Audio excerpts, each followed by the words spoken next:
Let's go on to our next prompt. So we're going to talk about find. Find is really important. It is a bit like querying a list, but let's use a couple of examples. I've actually put some find in there.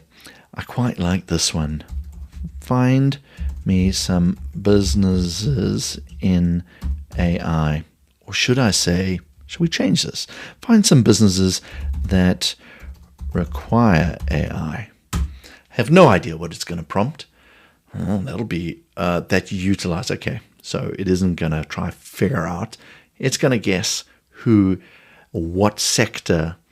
So it's not quite answering what I want. So what we'll try now is try a way to get a little bit more information.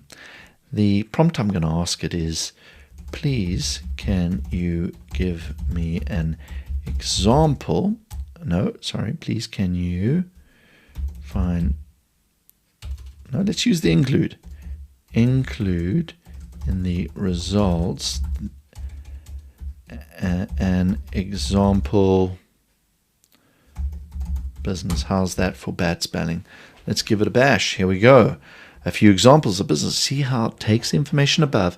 And that's why it's important. You've got to categorize your searches. So, if I'd done a search around a particular area like this, I would then start a new one. So when I keep looking above, it's not taking, say, burger recipes and mixing it in, and I'm getting the odd burger recipe as an output. But that's pretty impressive, isn't it?